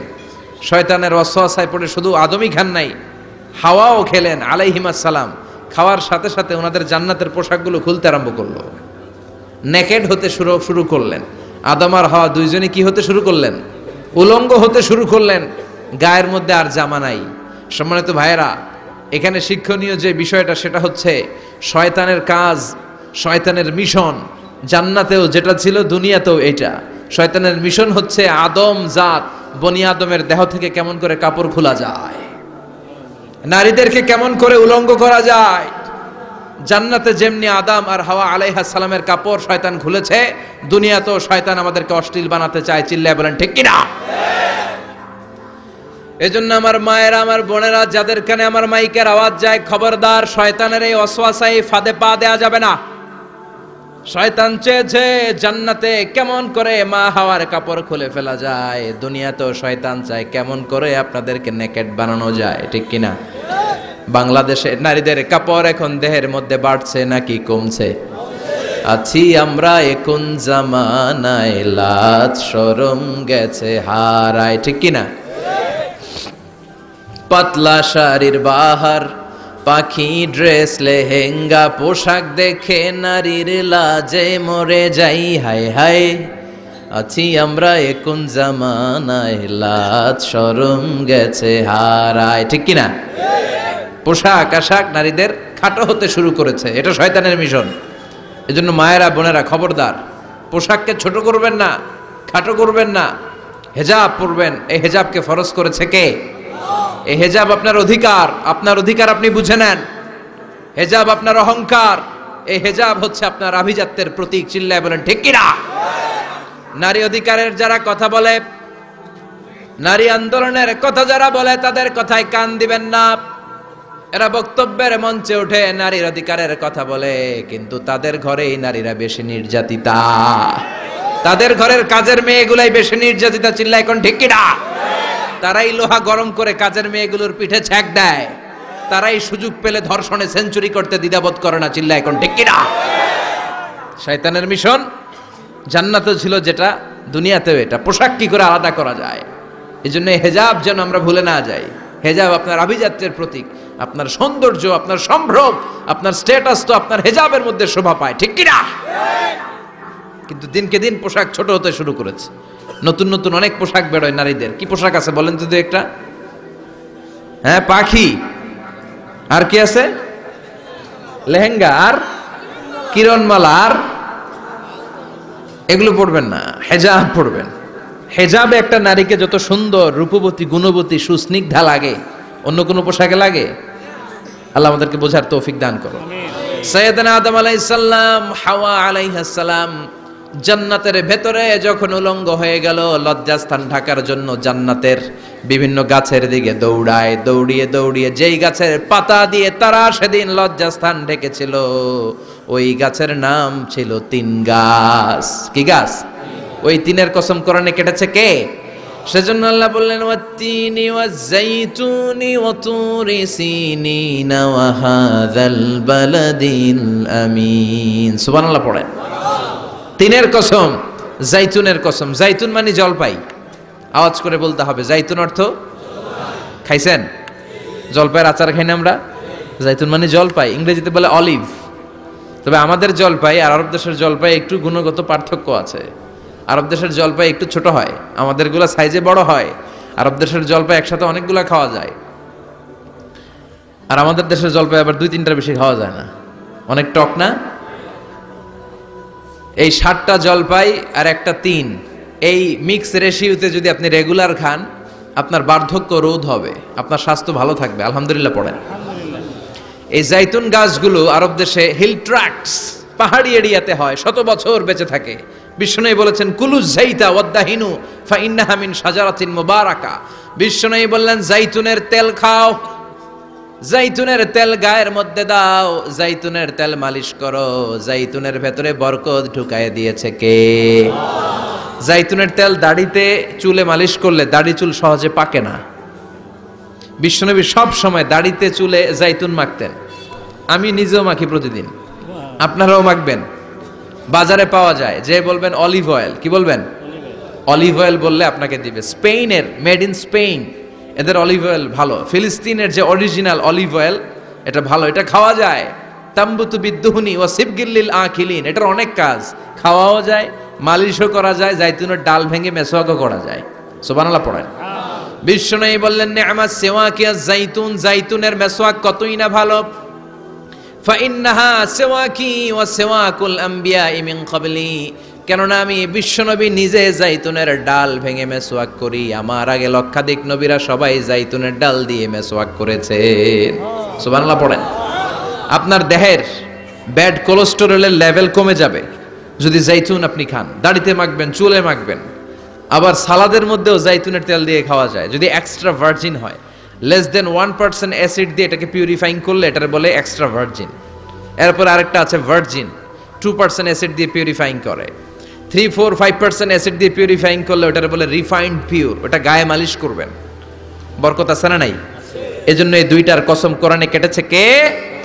এরপরে রব্বুল আলামিন বলেন ওয়া তুরি সিনিন,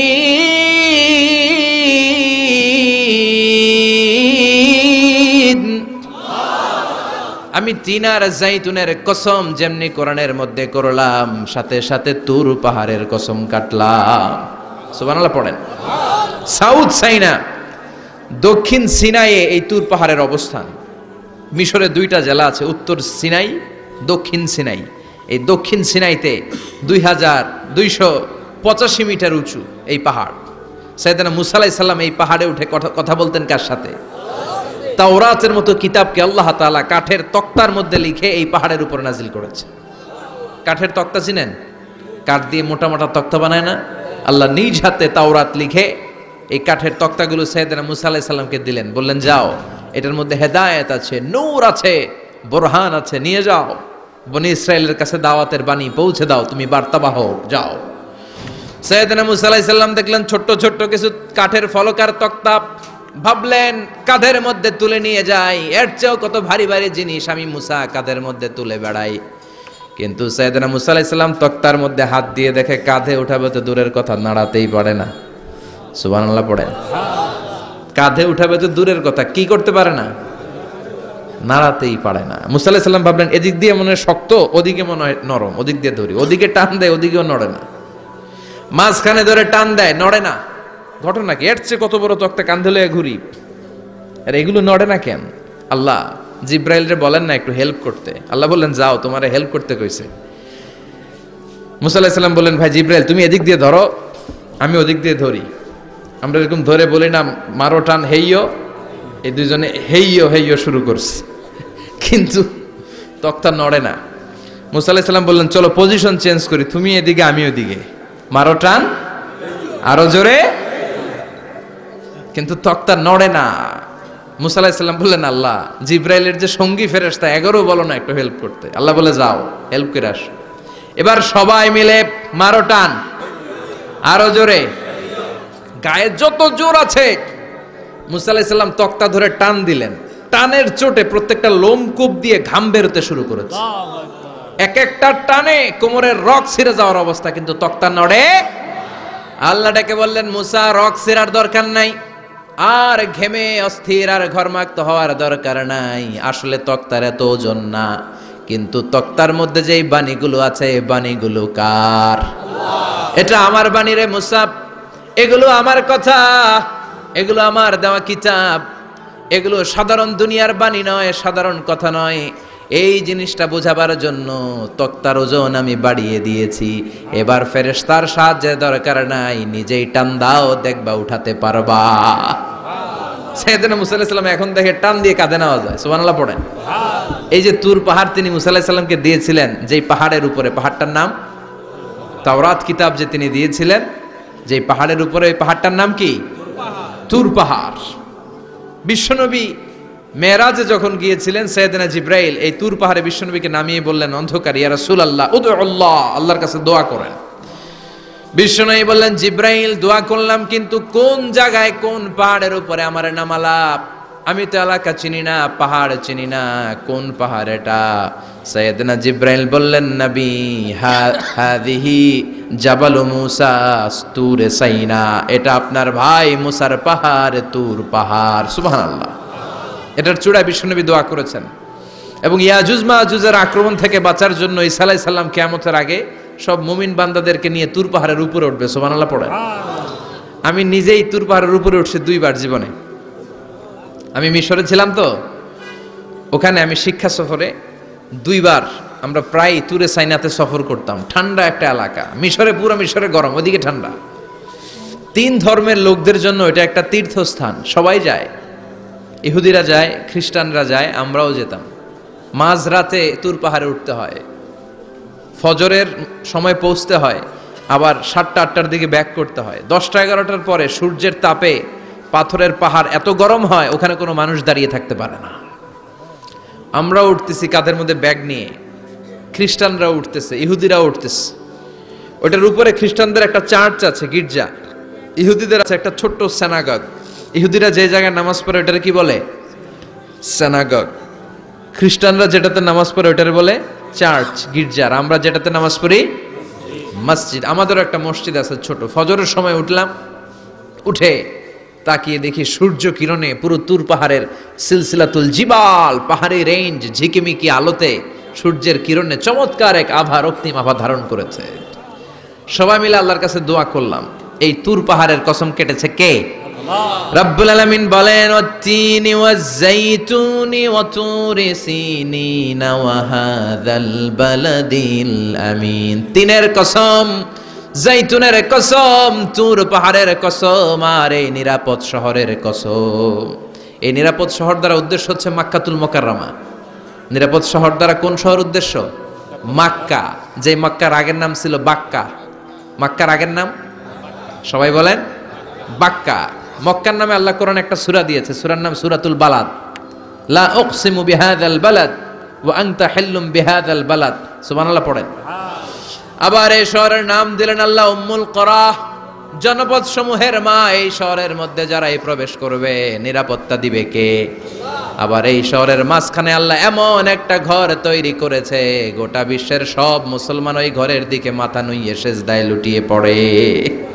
সুবহানাল্লাহ পড়েন। ইন্না আউওয়ালা বাইতি উদিআ লিন-নাস লাল্লাযী বিবাক্কাতা মুবারাক। এই কাবা ঘরকে কেন্দ্র করে প্রতিদিন 120টা রহমত নাজিল হয়। চিল্লায় বলেন তো কয়টা? 60 লিত তাইফিন, 60টা রহমত যারা তাওয়াফ করে তাদের জন্য।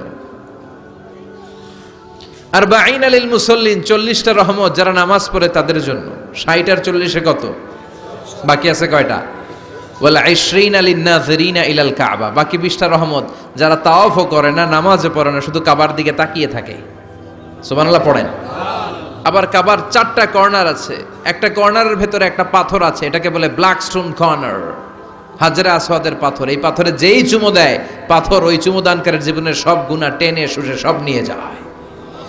কিয়ামতের দিন আল্লাহ হাজরে আসওয়াদের 2টা ঠোঁট দিবেন, 2টা চোখ দিবেন, আর দাঁড় করিয়ে দিবেন। আল্লাহর সামনে দাঁড়িয়ে দাঁড়িয়ে হাজরে আসওয়াদ সুপারিশ করবে।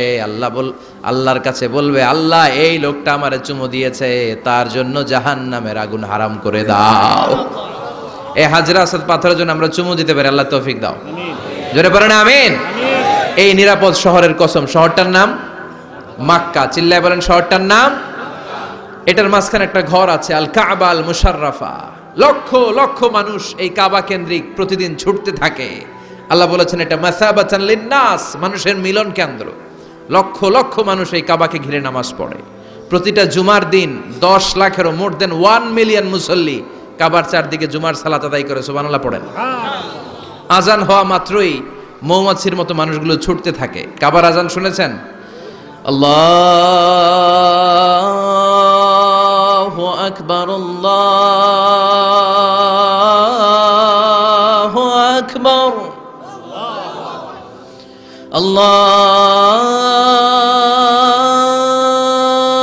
আল্লাহু আকবার,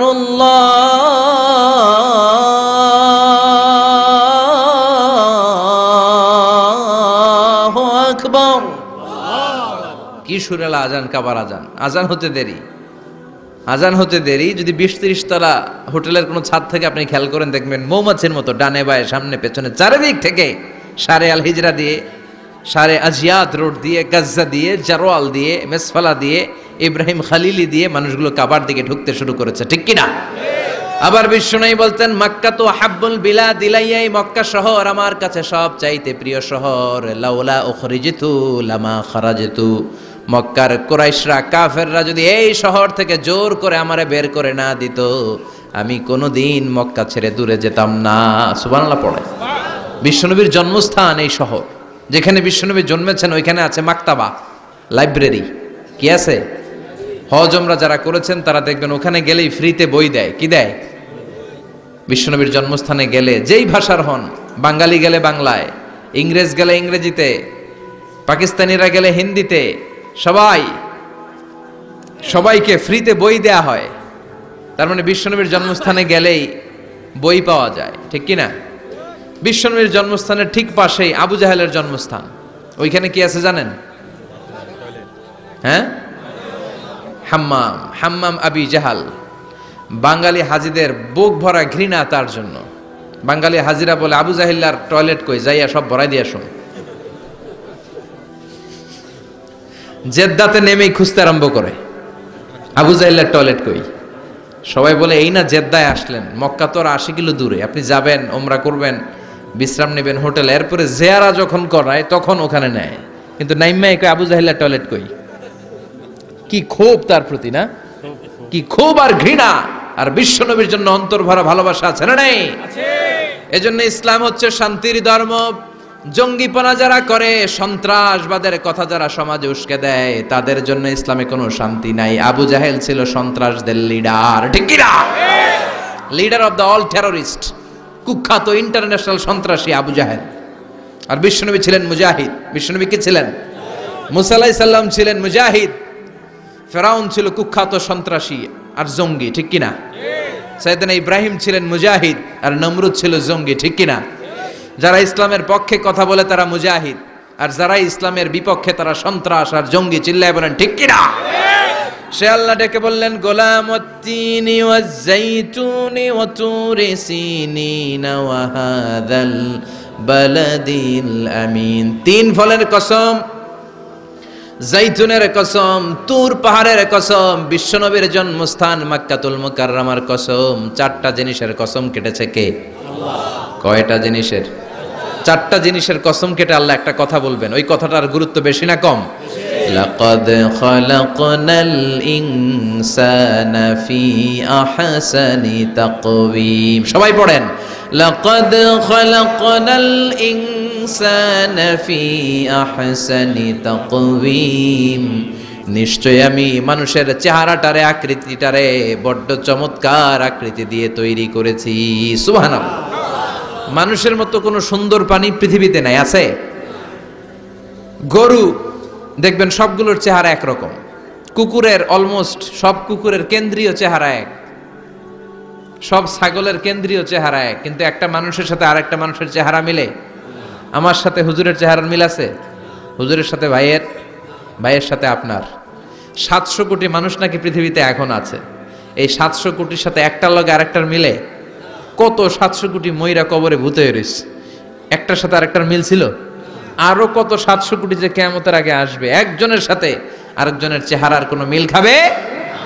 এরপর আপনি হিউম্যান অ্যানাটমি নিয়ে গবেষণা করেন, পায়ের পাতা থেকে শুরু করে মাথার তালু পর্যন্ত একটার পর একটা অঙ্গ এমন ভাবে আল্লাহ তৈরি করেছে, পৃথিবীর কোনো ডিজাইনারের কোনো ডিজাইন দ্বারা এটাকে মাপজোক আর পরিমাপ করা সম্ভব না। চিল্লায় বলেন ঠিক কি না?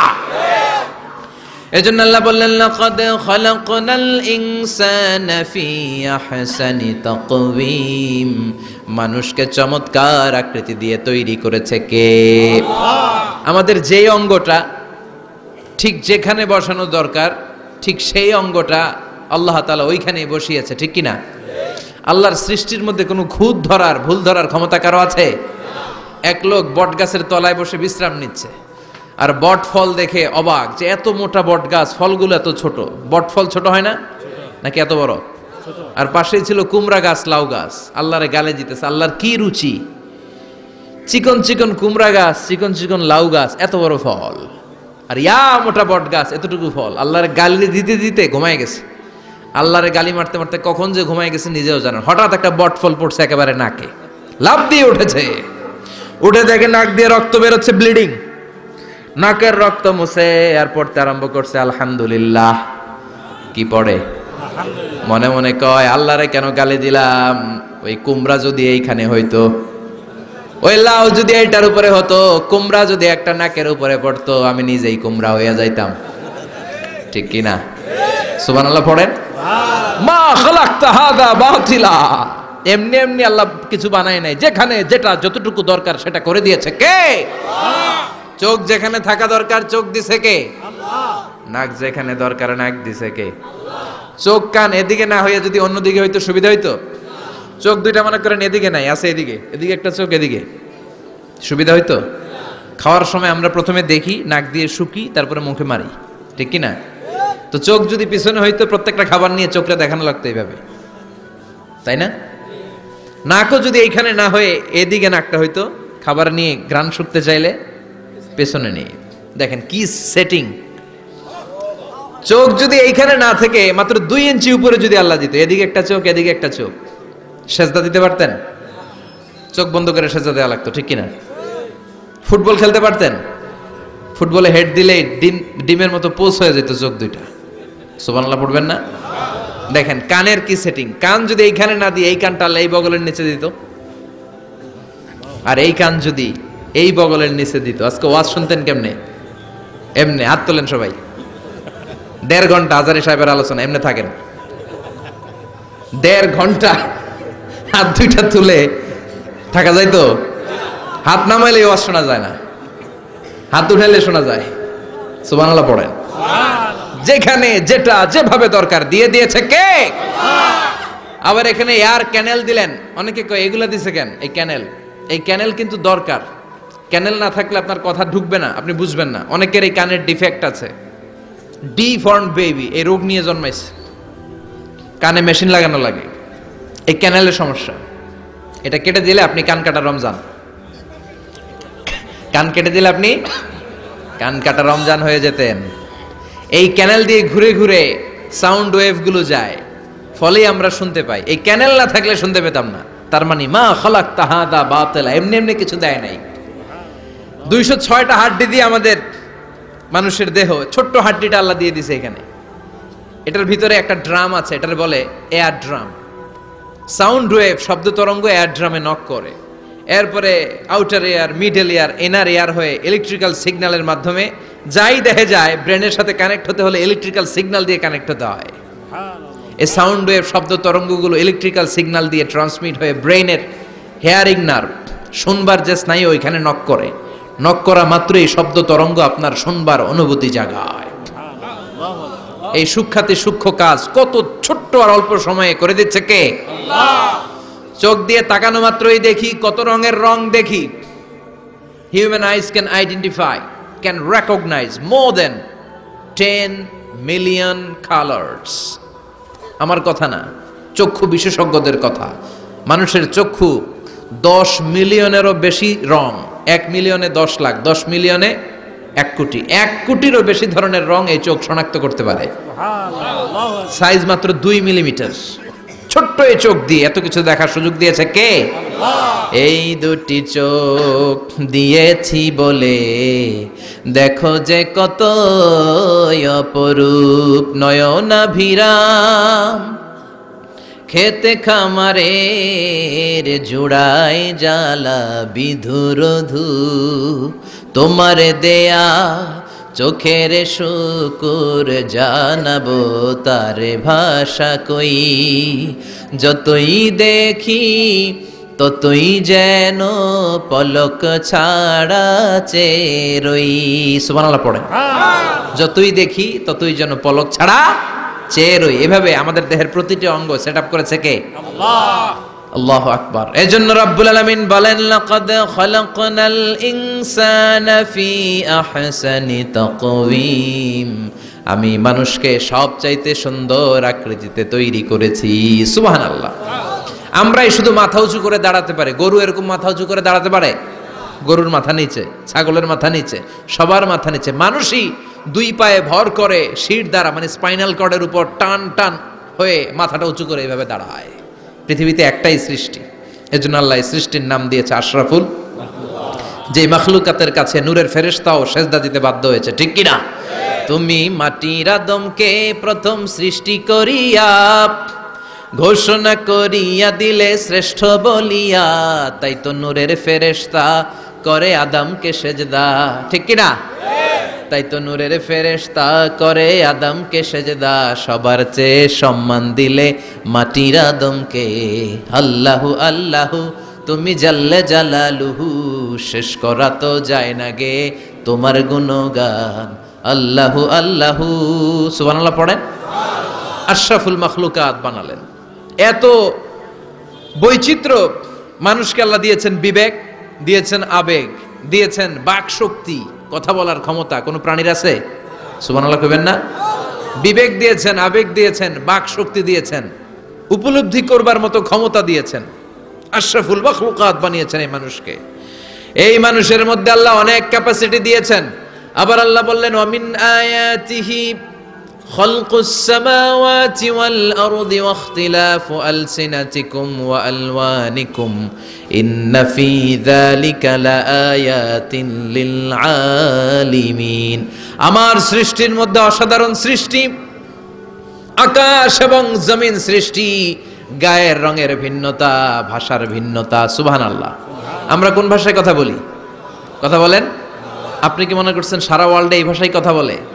ইন্ডিয়ানরা বলে হিন্দিতে, ইংরেজরা বলে ইংরেজিতে, আরাবিয়ানরা বলে আরবিতে, ঠিক কিনা? আমার দেশের বাইরের প্রথম সফর ছিল 2008-এ। সেই থেকে এক যুগ চলছে এখন সফর। ওই সফর যে কত দরকার ছিল, ওই সফরের আগে এই গ্লোবাল ইসলামকে দেখার সুযোগ আমার হয়নি। মানুষের যে কত ভিন্নতা, কত ভাষায় যে মানুষ কথা বলে। 2008 সালে আমি যখন আমার ইউনিভার্সিটিতে গেলাম, মাগরিবের সালাতের সময় পৌঁছেছি। আজান হওয়ার সাথে সাথে দেখলাম students of more than 100 nationalities, they are coming out from their hostel to offer Maghrib prayer. মাগরিবের আজান দেখলাম হোস্টেল থেকে বিভিন্ন রঙের ছেলেপেলেরা মাগরিবের সালাত পড়ার জন্য বেরোচ্ছে। এক একটার কালার এক এক রকম, এক একটার ভাষা এক এক রকম। আমরা বাংলায় বললে আরাবিয়ানরা বুঝে না, আরাবিয়ানরা আরবিতে বললে ইন্ডিয়ানরা বুঝে না, ইন্ডিয়ানরা হিন্দিতে বললে ইংরেজরা বুঝে না, চাইনিজরা মান্ডারিনে বললে কেউ বুঝে না। চিয়াং ফিয়াং জিয়াং, এগুলো হচ্ছে চাইনিজ ভাষা। ইয়াং শিয়াং দিয়ে যখন কথা বলে কেউ বুঝে না। প্রথম মাগরিবের সালাত পড়ে আমি প্রথম নিগ্রু মানুষ আবিষ্কার করলাম। এর আগে কোনোদিন কালো মানুষ দেখি নাই।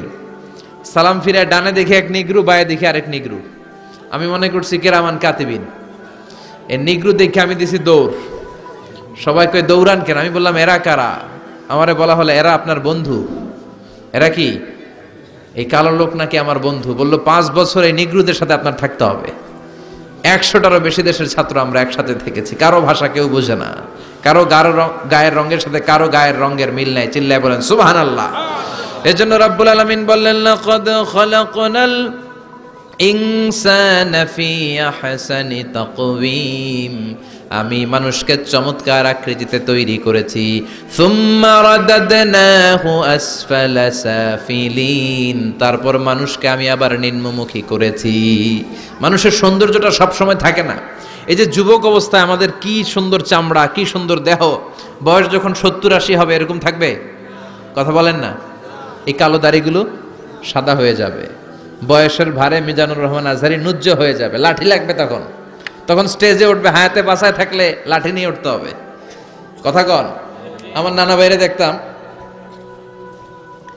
গাড়িতে একটা লাঠি রাখতো, মরহুম পীর সাহেব গোলাম সাদেক সাঈদী। গাড়িতে সব সময় লাঠি, এই লাঠি নিয়ে গাড়ি থেকে বেরোতো, লাঠি দিয়ে সিঁড়ি বেয়ে উঠতো, মাঝে মাঝে আমরা ধরেও উঠাতাম। তো উনি কি এরকম ছিল না? একদিন ইয়াং তাগড়া যুবক, রং ধরা যৌবন, জং ধরে শেষ থাকে না। আসফালা সাফিলিন এর দুইটা তাফসীর, একটা হচ্ছে ইলা আরযালিল উমর, সব সময় মানুষ যুবক থাকে না, একটা সময় তারে বৃদ্ধ বানিয়ে দেয় কে? আবার আল্লাহ বুঝালেন মানুষ ভালো হলে অনেক ভালো হয়, খারাপ হলে অনেক খারাপ। মানুষ ভালো হলে ফেরেশতার চেয়ে ভালো, মানুষ খারাপ হলে পশুর চেয়েও খারাপ। কথা বলেন ঠিক কিনা? এক পশু আরেক পশুরে মারে না, এক পশু আরেক পশুরে হত্যা করে না, কিন্তু মানুষ মানুষে মারে কি মারে না? A lion never kills a lion, a dog never kills a dog, an elephant never kills an elephant. একটা হাতি একটা হাতিরে মারে না, কুকুর কুকুররে মারে না, কিন্তু মানুষ মানুষকে মারে কিনা?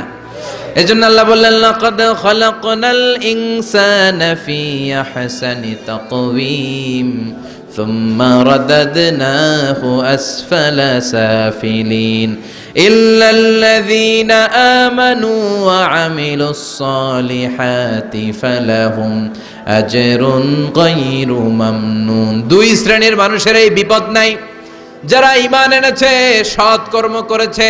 কার কথা? তবে ঈমানটা হতে হবে নির্ভেজাল। ওই ঈমানে শিরকের কোনো ছিটেফোঁটা থাকতে পারবে? তাহলে ওই ঈমান আপনারে মুক্তি দিবে। চিল্লায় বলেন ঠিক কিনা? ওয়া আমিলুস সালিহাত, নেক কাজ করে, সৎ কাজ করে, ফালাহুম আজরুন গায়রু মামনুন, তাদের জন্য এমন প্রতিদান আছে যেটা শেষ হবে না। আমাদের জন্য সবচেয়ে বড় প্রতিদান হচ্ছে জান্নাত। মুমিনের জন্য সবচেয়ে বড় পাওয়া হচ্ছে জান্নাত। চিৎকার করে বলতে হবে, সবচেয়ে বড় প্রতিদান কি? মালিক তুমি জান্নাতে, তোমার পাশে আমায় একটি ঘর বানিয়ে দিও, একটি ঘর বানিয়ে দিও সে বিভীষিকাময় মহাদিনে, তোমার প্রতিবেশী করে নিও। মালিক তুমি জান্নাতে, তোমার পাশে আমায় একটি ঘর বানিয়ে দিও। পড়েন আমিন, চিল্লায় পড়েন আমিন। তার মানে যারা ঈমান আনবে, নেক কাজ করবে, তাদের হারাবার কিছু নাই। চিল্লায় কোন ঠিক কিনা? আমাদের হারানোর কিছু আছে? আমরা মল্লের শহীদ বাঁচলে, মল্লের শহীদ বাঁচলে, এজন্য ঈমানটা হতে হবে পাকা ঈমান। ঈমানদার কখনো পথ হারায় না। ঈমানদার ভরসা রাখে কার উপর? আপনি যদি ঈমানের পক্ষে থাকেন, কোরআনের পক্ষে থাকেন, ইসলামের পক্ষে থাকেন, আপনার উপর আযাব আসবে, গজব আসবে, বিপদ আসবে, নবীদের উপর যেমনি এসেছে। ঠিক কিনা? ঝুঁকি যদি আসে, ভয় যদি আসে, আপনার উপর আযাব যদি আসে, শাস্তি যদি আসে, অত্যাচার আসে, মুমিন কখনো ভয় পায়? কথা বলেন। মুমিন কখনো পথ হারায় না, মুমিন কখনো আশা ছাড়ে না। চিল্লায় বলেন ঠিক কিনা? কারণ মুমিন খুব ভালো করে জানে, রাত্রি যত গভীর হয়, সুবহে সাদিকের সময় কাছে আসতে থাকে। কথা বলেন। গর্ভবতী মায়ের পেটের ব্যথা যত বাড়তে থাকে, নতুন মেহমান আসার সময় কাছে আসতে থাকে। তেমনি ইসলামের পক্ষে যারা কথা বলে, ইসলামের পক্ষে যারা লড়াই করে, হকের ব্যাপারে যারা বাতিলের বিরুদ্ধে আপোষহীন, তাদের উপর যত অত্যাচার আসবে, ইসলামের বিজয়ের সময় কাছে ঘনাতে থাকবে। চিল্লায় বলেন ঠিক কিনা? ইসলাম জিন্দা হোতা হয় হার কারবালা কি বাত। প্রতিটা কারবালার রক্তক্ষয়ী সংগ্রামের পরে ইসলামের বিজয় আসে। ইসলামের বিজয় মিষ্টি কথায় আসে না। ইসলামের কথা, ইসলামের বিজয়টা এমনি এমনি আসে না। ইসলাম জিন্দা হোতা হয় হার কারবালা কি বাত।